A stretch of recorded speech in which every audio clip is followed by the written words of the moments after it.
Hey buddy, watch this.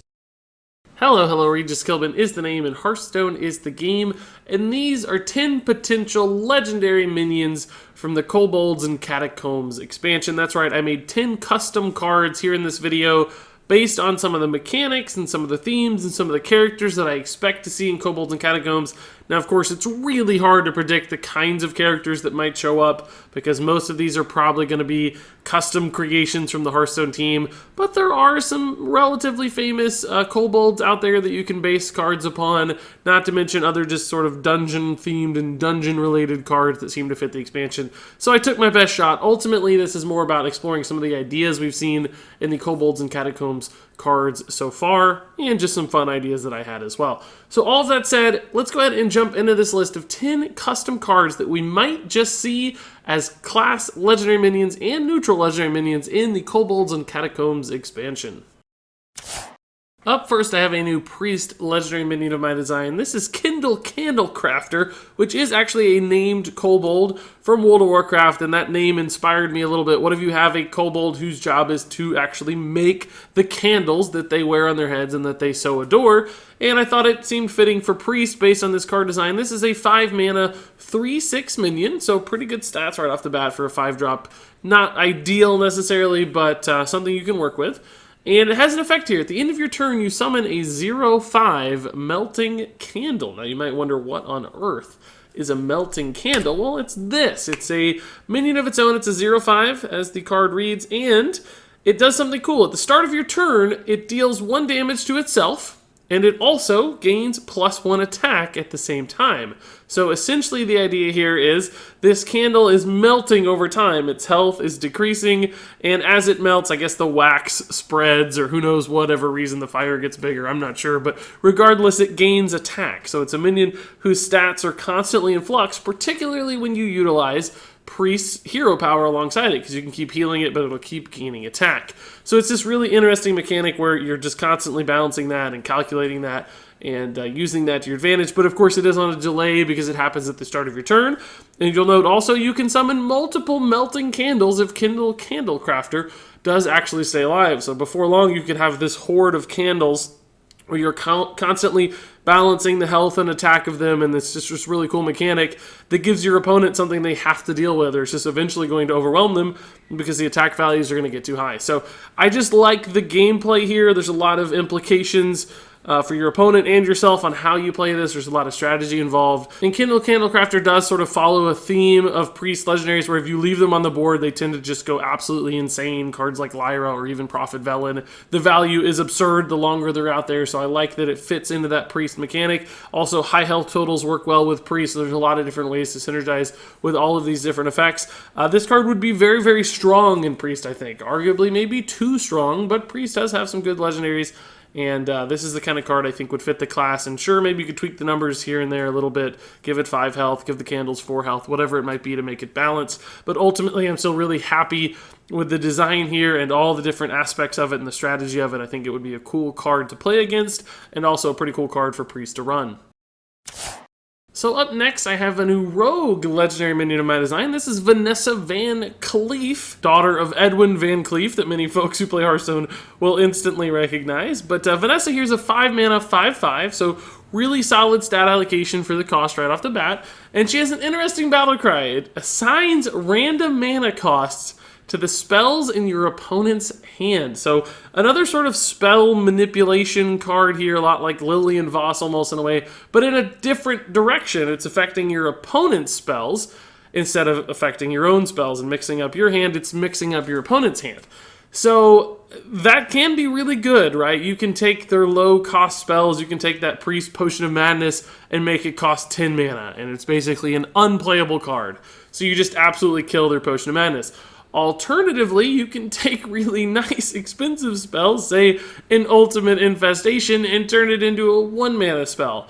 So it really just depends on the class that you're playing against, the meta that you're in, the state of the game. There are a lot of decisions that would go into playing Vanessa Vancleef, but since there is some risk, I wanted to give her good stats. Like, she has a great stat allocation, so it's okay if it backfires a little bit because it's still a fine minion to play on curve as just a 5-mana 5/5.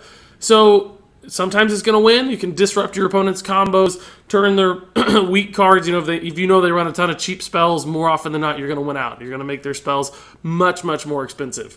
If you know that it's a druid with ultimate infestations in hand, you might have to hold on to Vanessa Vancleef because you simply can't give them that big of a discount. So once again, a card that really emphasizes understanding the matchup, understanding your opponent's deck list, and knowing how to time a card like this. So a lot of strategy goes into playing this card well, and that's the kind of cards I like in Hearthstone, right? I want cards that encourage you to be smart and encourage you to time things well and understand where you're at in a game, and that's exactly what Vanessa Vancleef would do. If you play her poorly, you're going to absolutely lose games. If you play her well, she could be a game-winning kind of card. On average, though, she's not going to crazy high roll you more often than not. It takes a lot of balance and understanding how to utilize this card to make it good, and that would be a great addition to Hearthstone. So now let's move on to my Hunter legendary minion. This is another named kobold from World of Warcraft, and his name really inspired the design of this card. This is Skull Hat, and as you can see there from the artwork, this is actually a character who does wear a skull for a hat, and that's exactly what this card does. It's 5 mana, 5/3, and its battle cry is that it summons the last friendly minion that died, and while that minion is alive, Skull Hat is immune. So literally, he's taking something that died, like a skull, and he's protected by that skull. So in other words, he's wearing that previous minion's skull almost like a hat, and until you push through that helmet or that Skull Hat himself cannot be damaged. So I thought that was a really funny sort of mechanic. And this is a cool kind of card in Hunter too, because Hunter, of course, has some really cool minions that they can bring back to life. The dream, I guess, right, would be Savannah Highmane. You can kill your Savannah Highmane last, play Skull Hat, you get another Savannah Highmane for 5 mana, and you get a free 5/3 to go along with it. That's the idea. Really big, strong minions. You can do the same thing with like Lich King and a mid-range Hunter list. Other times it won't be quite as good, right? There's a lot of variability here. It could just be an Alley Cat or a Crackling Razor Maw, just something that's not quite as exciting, but there's still the potential in a wide range of opportunities. Plus, this card creates a lot of cool moments and a lot of interesting friction points in a 1v1 game. In other words, your opponent suddenly has to think about, well, wait a minute, do I have to kill his Savannah Highmane last because he might run Skull Hat? So should I kill the Savannah Highmane first because he might run Skull Hat and have to kill the Crackling Razor Maw last? I don't want to send him into a turn where he has a lot of great opportunities. So it's something that can punish your opponent for not being aware of Skull Hat's existence, or at least punish them for playing in an unintelligent way, not playing around the potential of Skull Hat. On the other side of things, you can make decisions too on your turn that make Skull Hat a lot more interesting, because you have to kill things in a certain order that might influence the direction of your trades. Like, I need to send this Savannah Highmane into the taunt, but I also need the Savannah Highmane to die last. So there are all kinds of interesting strategy decisions built into Skull Hat and this mechanic that it has to be the minion that died last. Unlike things with Big Priest, where they just get to discover that minion and pick the exact one they want, this is a little less consistent, so it requires a lot more thought. And it's also interesting from a friction standpoint because of that immunity to Skull Hat. If your opponent isn't able to answer that immediately, just a minion that can trade multiple times as a 5-attack minion is very, very powerful. It could kill multiple things without actually dying, and that has a lot of power as well. So just a lot goes into this card. It's you know, as a raw body, it's certainly not very exciting. 3 health just dies so easily. But when you start to add up all those different pieces and the potential for this to be crazy, particularly with things like zombies that you could resummon, Skull Hat becomes a very interesting card for Hunter, and I think one that actually fits the class rather well. So up next, let's move on to a new Paladin legendary. This is Snazzle Shiny Finder, another named kobold from World of Warcraft, a 3 mana 2/4, and since his name says Shiny Finder, I thought it would be cool if he kind of dug up weapons that we've never really seen before. So his battle cry is creating a custom weapon, and this would be a bit like Deathstalker Rexar and the Build-A-Beast Zombies creation process. So I'll just go ahead and show you exactly what I'm thinking here. Essentially, it's a 2-part process. The first thing you do is discover a base from all existing weapon cards in the format. So, for instance, on the left there, that's a Light's Justice, a 1 mana, 1/4. So you're discovering the mana cost and the attack and the durability all bound up in a weapon that already exists. These aren't new weapons.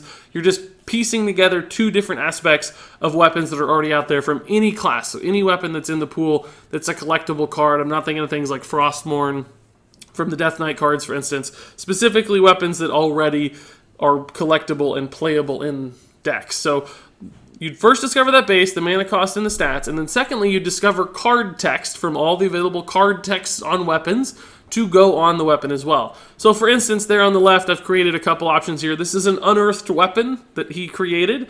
That's a 1 mana 1/4, so that's Light's Justice base, with the effect, after your hero attack summon 2 1/1 Silverhand recruits, that's Vine Cleaver's effect, for instance, right? So you're combining a Light's Justice and a Vine Cleaver, and that is crazy good. A 1 mana 1/4 that summons 2 1/1s every time, that's totally absurd. That's busted. You get 8/8 in stats of Silverhand recruits, you get multiple pings as well, all for 1 mana. That's absurd. That's just fantastically powerful.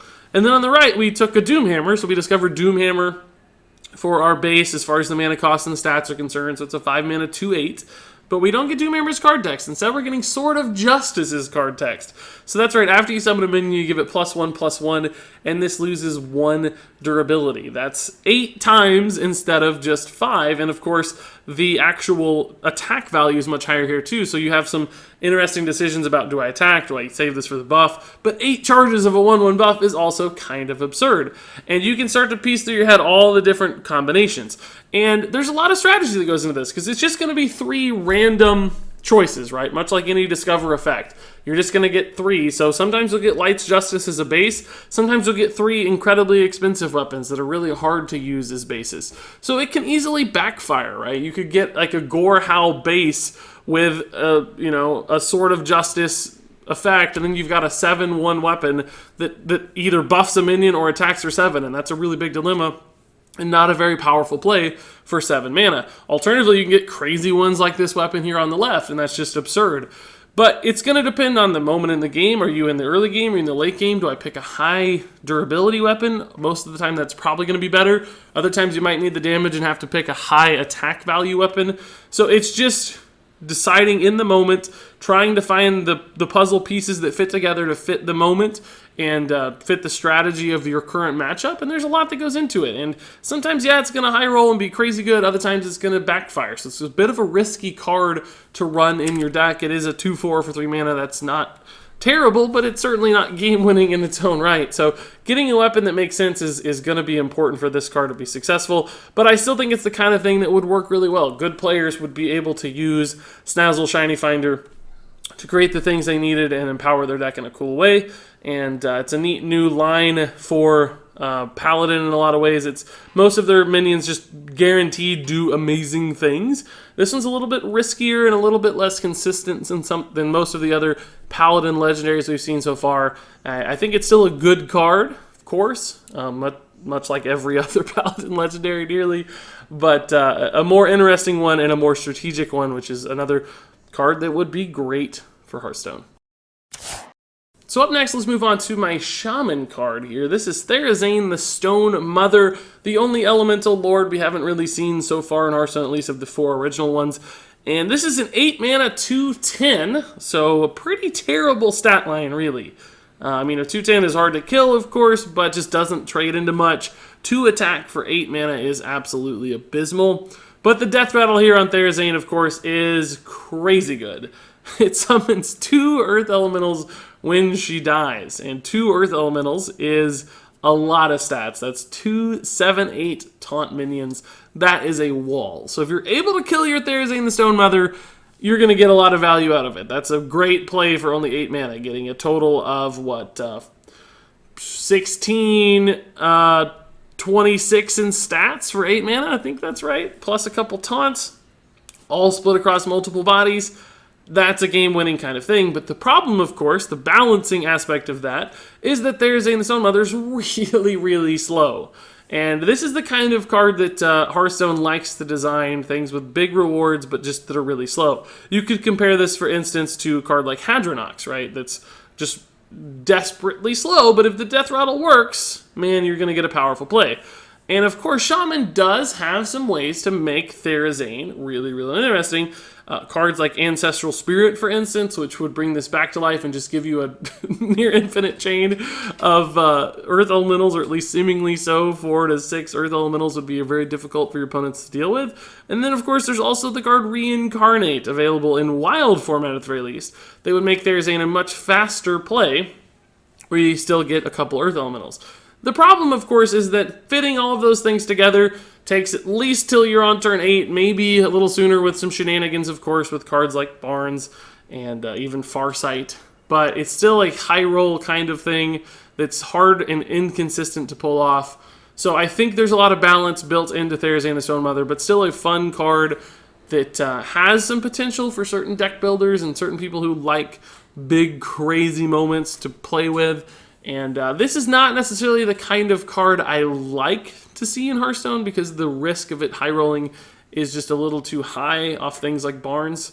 But ultimately, I do think it's the kind of card that Blizzard designs. I mean, I want to design in a way that does reflect Blizzard a little bit. I've made basically 5 really strategic cards so far that feel far more fair and balanced and require a lot of thoughtfulness in Hearthstone. So this one's a little bit of a conceit the other direction, towards designing in Blizzard's way, which is crazy high roll cards that are slow but do absurd things when people actually make them work. And that said, I still think Therazane the Stone Mother is fairly balanced, maybe a little bit frustrating from time to time, but a cool card that certainly fits the theme of the Stone Mother and Earth Elementals and all that fun stuff. So I think it'd be a cool one to see nonetheless.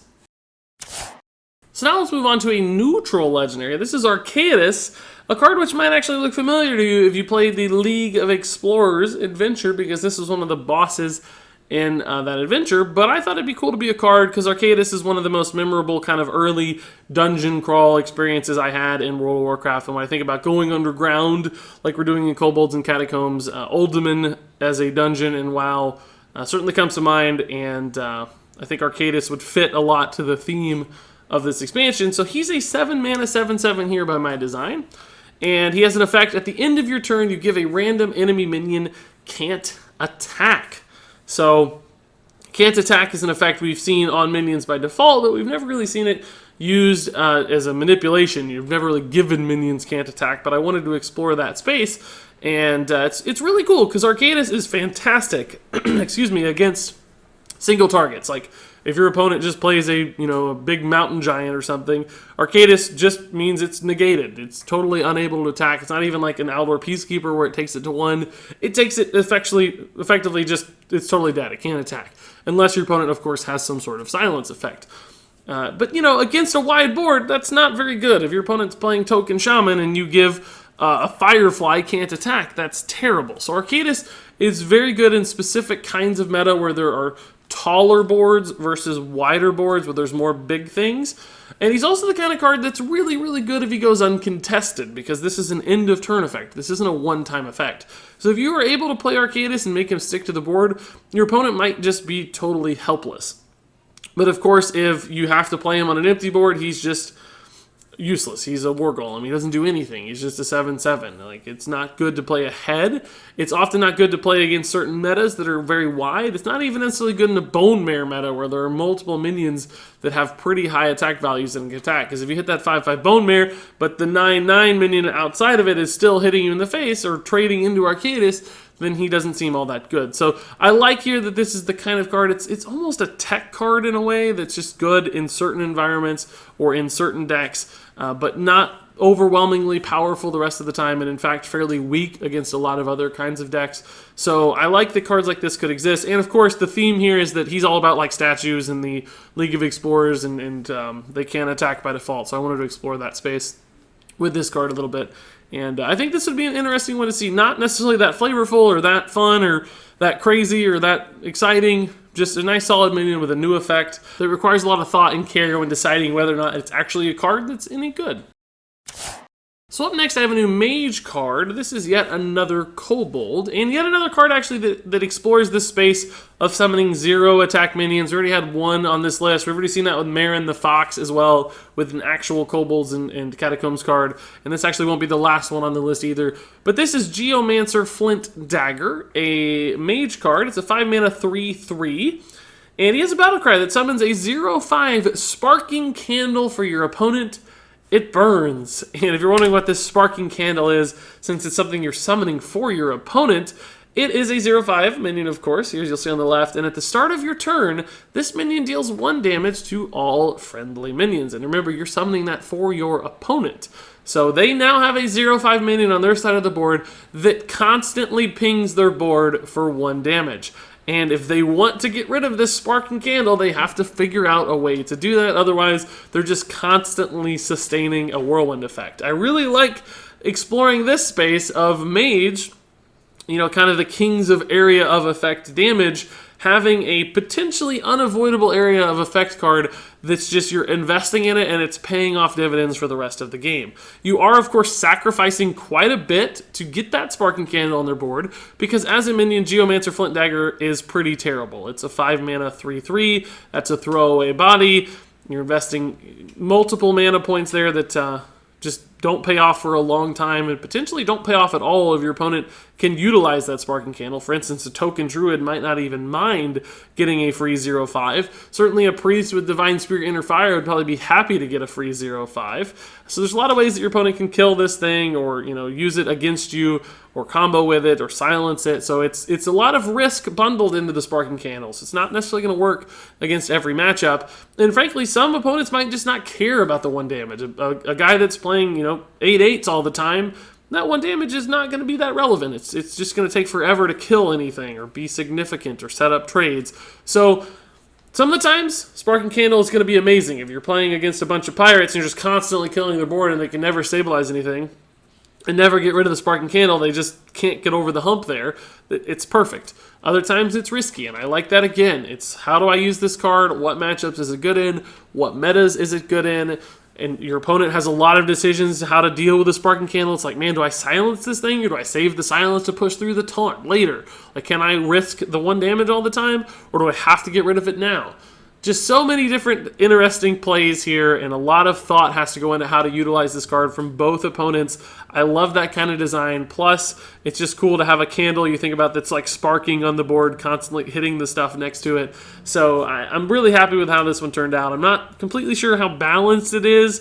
Maybe it's not good enough. Maybe it's too good. It's really hard to envision. We've never really seen a card exactly like this one, so I'd have to see it in action to know where I stand on the balance side of things. But from a theme and design standpoint, I love Geomancer Flint Dagger.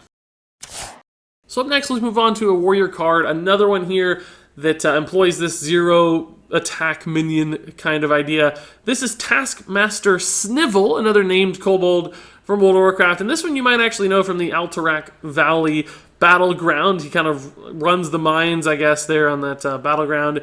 And that's actually the idea of this card a little bit too. This is a 6-mana 5/5 by default, and he has a battle cry that summons a 0/5 minecart. And a minecart actually takes into account the new keyword, recruit. And it's a 0/5 minion, and at the start of your turn, you recruit a minion. So a minecart is actually really, really powerful. Like, absurdly good, because recruiting a minion means you're summoning a minion for free. So you're not only drawing a card, but you're putting that card into play immediately. Recruit's very, very powerful. And you'll note this is a non-conditional recruit. It's not like a recruit a minion that costs 3 or less. It's straight up just recruit. So minecart becomes a very, very high priority target for your opponent to deal with. But of course, a 0/5 minion isn't actually all that hard to deal with for most opponents, particularly when Taskmaster Snivel doesn't have taunt or anything. You're just kind of throwing it out there, and your opponent probably is going to be able to kill it, particularly if you're behind on the board. They can just trade a couple cheap minions in. There's always damage spells that kill it. There's backstabs and SIs and weapons. There's Shadow Word Pains. There's all kinds of stuff. If this became even a really prominent part of the meta, you could even see things like Crazed Alchemist coming in as a tech card that's ready to answer minecart at a moment's notice. So as potentially powerful as this card is, because it could snowball so strongly, remember, it is a start of turn effect, so you're giving your opponent a full turn to deal with it. And even then, if it comes back to you and it does summon something, it's still just going to be a 0/5. It's always something they can hopefully kill. So I like that you're putting your opponent on this very predictable point where they have to answer a card. Like if this were to become a meta-defining card, some warrior deck utilized this, you'd be like, okay, I'm going into turn 6. I need a way to answer Minecart. So that would influence your mulligans. It influence your gameplay decisions. Like, unlike a card like Barnes, for instance, which has the same sort of super high roll potential, for Minecart, like, you know that it's coming. You know you should have an answer for it. Barnes, there's just really nothing you can do. The minion is summoned immediately. You can't counterplay Barnes, but you can counterplay Minecart. So this is a high roll card with checks and balances, which is so much better designed in my opinion, because it means the meta can adapt a little better. You can adapt in games much, much better to playing around Minecart. It's just the kind of thing that gives you time to find wins, but if they don't have the answer or if they play poorly, you're still highly rewarded by investing in Minecart and playing it. And of course, as far as the 6-mana 5/5, he's just kind of a throwaway body attached to this, so it's not a complete waste. But at the end of the day, Taskmaster Snivel would be a great card, even if it just forces your opponent to kill that minecart. You're getting essentially 5/10 in stats. The 0/5 almost has taunt, something like Doomsayer. Almost your opponent has to kill it, lest they sacrifice losing the game immediately. So even if it doesn't work, it's still worth running Taskmaster Snivel just because it's such a potential to win the game kind of card and a friction-creating card, and one that I think would just encourage so much strong play in Hearthstone and would encourage people who are good at the game. That, to me, another no-brainer, a great card. So up next, I have Naralax here. This is a new Druid legendary minion, a 4-mana 3/3 with stealth that reads, your other minions have +2/+2 during your opponent's turn. And you'll note here that Naralax in his artwork is asleep, and he's an NPC from the Wailing Caverns dungeon in World of Warcraft who's asleep, and you have to wake him up, and Druids sleep a lot in WoW anyway. So I wanted to kind of play around with what's it like when Druids are asleep, or in fact, when other minions are asleep. So when they're not attacking, when they're during your opponent's turn, they're just kind of chilling out, hanging out, they're taking a nap. And Naralax makes them much, much more powerful while they're sleeping.